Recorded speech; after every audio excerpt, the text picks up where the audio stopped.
Pessoal, no nosso caso, a gente começou a entender que tinham classes diferentes. Então, temos a classe conta. Depois a gente percebeu que a gente tinha a classe cliente. Então, a gente criou a classe cliente. Então, a gente voltou, veio para o NetBeans, criamos a classe cliente com todos os seus atributos necessários e os métodos. Então, por enquanto, a classe cliente tem nome, sobrenome, CPF e alguns métodos aqui para serem criados. Só que eu tenho que ligar a classe conta com a classe cliente. Então, primeiro a gente tem que entender o cliente que tem conta, ou se a gente continuando aqui o slide, ó, os atributos de clientes, mas a gente tem que entender, o cliente tem a conta ou a conta tem um cliente? Onde a gente vai fazer essa ligação? Então, lá na classe conta, eu vou ter um atributo número do tipo inteiro e um atributo, por exemplo, cliente. De qual tipo? Cliente. Porque a gente entende que o cliente ele pode ter várias contas e essa conta é de um cliente. Então, aqui eu vou especificar o cliente. Só que quando eu faço essa linha 5, eu estou ligando a classe conta com aquele cliente, né? Com aquele cliente específico. Então, isso a gente já vai passar para o código. Então, primeiro eu crio a classe cliente com toda a sua especificação, os atributos e métodos, volto na classe conta e aí eu faço aquela ligação. Aqui eu estou, número é do tipo inteiro, pessoa é do tipo cliente. Então, nesse momento, eu sei que essas duas classes vão estar ligadas. Então, para a gente começar a codificar isso de forma prática, então, eu preciso ter criado uma conta já, e eu preciso ter criado já o objeto cliente. Então, eu preciso ter um objeto conta criado e um objeto cliente criado, para poder associar os dois. Então, aqui, ó, nesse caso, eu estou criando vários objetos pessoas, cliente 1, cliente 2, cliente 3, né? Objetos pessoas barra cliente. E nessa linha 20, eu estou associando o objeto cliente 1 com a conta 1. Então, ó, C1.pessoa, então se eu colocar aqui, ó, C1 ponto, vai aparecer algumas informações, então eu tenho C1.pessoa, e aí eu posso associar com qualquer objeto cliente já criado. Então é assim que a gente vai fazer. Então, C1.pessoa, a conta 1, eu estou associando com o cliente 1. E como é que a gente vai guardar informações do cliente 1? Tem duas formas de a gente fazer isso, ó. Cliente 1, deixa eu colocar aqui, ó. Cliente 1, ponto, vão aparecer direto para a gente os atributos de pessoa, né, dos clientes, ó, CPF, nome, sobrenome, os que estão aqui na classe cliente, ó. Nome, sobrenome, CPF já vão aparecer aqui para a gente. Então, de forma direta, ou a gente vai através da conta. Então, C1 ponto pessoa ponto, aí também, então através direto do cliente ou através da conta. C1 ponto pessoa, que eu estou fazendo através da conta. Aí já aparece CPF, nome e sobrenome. Então tem duas formas da gente colocar as informações do cliente 1. De forma direta, ó, cliente 1 ponto sobrenome, cliente 1 ponto nome, cliente 1 ponto CPF, assim vai colocando, ou através da conta que eu associei com o cliente 1. Conta 1, ponto pessoas, é ponto nome, ponto sobrenome, ponto CPF.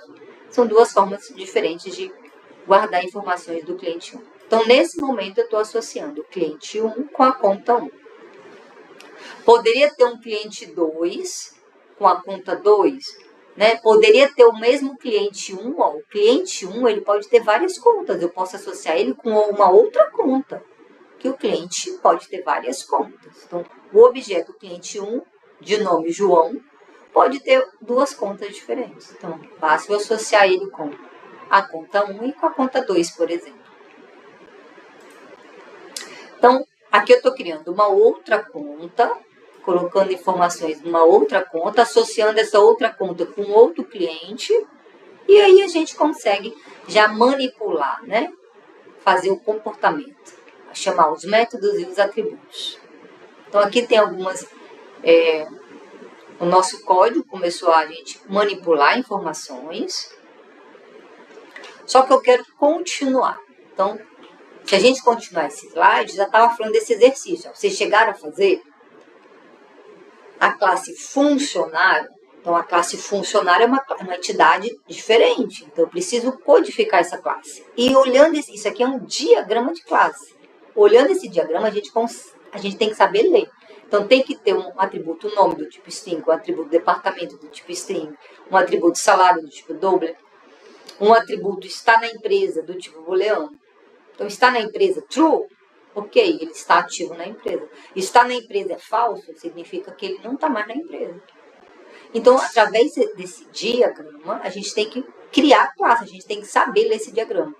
E dois métodos, bonifica, que aqui é o nome do método, e eu já estou falando que ele vai receber uma variável do tipo double, que eu estou chamando de aumento, uma informação do tipo double, e um método demit, que não tem nenhum parâmetro. Esse método demit vai ser para colocar nessa variável está na empresa a informação falsa, porque ele foi demitido, né? E depois, continuando aqui, ó, criar um método chamado mostra. E esse método é para imprimir todas as informações de funcionário. Esse método mostra vai ficar dentro de funcionário. Mas eu posso ter um método mostra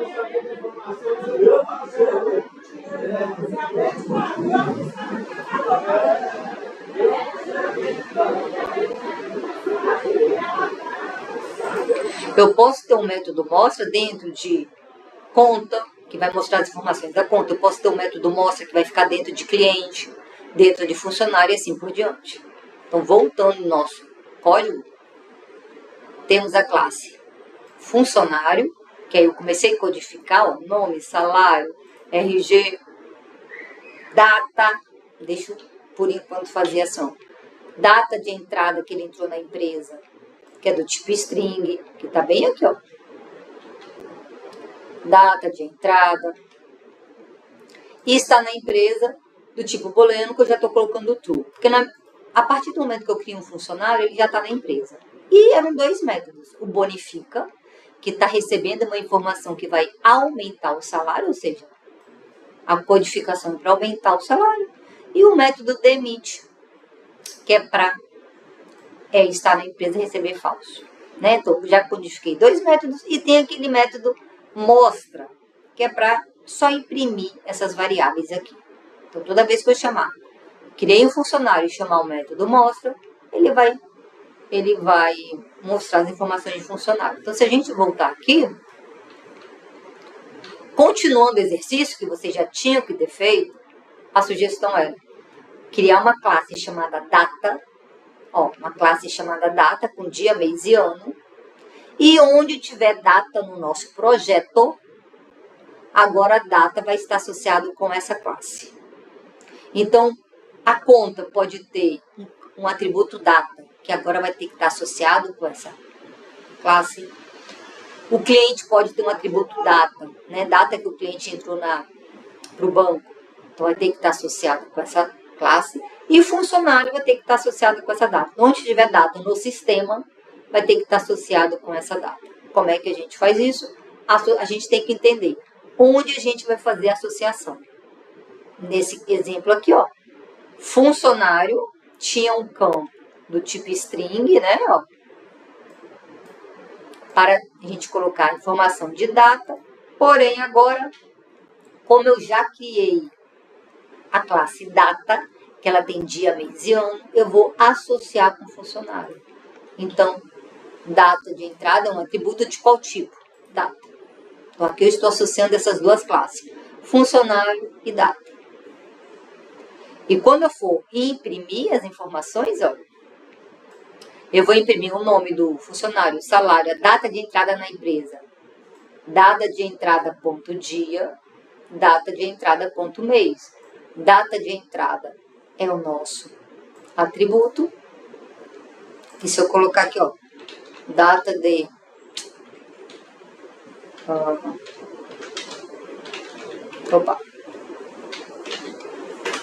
ponto, aí ele vai né? Data de entrada, que é o nosso atributo, quando eu ponho ponto, ele já vai lá na outra classe e pega, ó, os atributos, dia, mês e ano. Então, por isso que aqui, na hora de imprimir, esse teaser aqui a gente já vai ver daqui a pouquinho, data de entrada, ponto salário. Então, diz ponto salário, é esse atributo.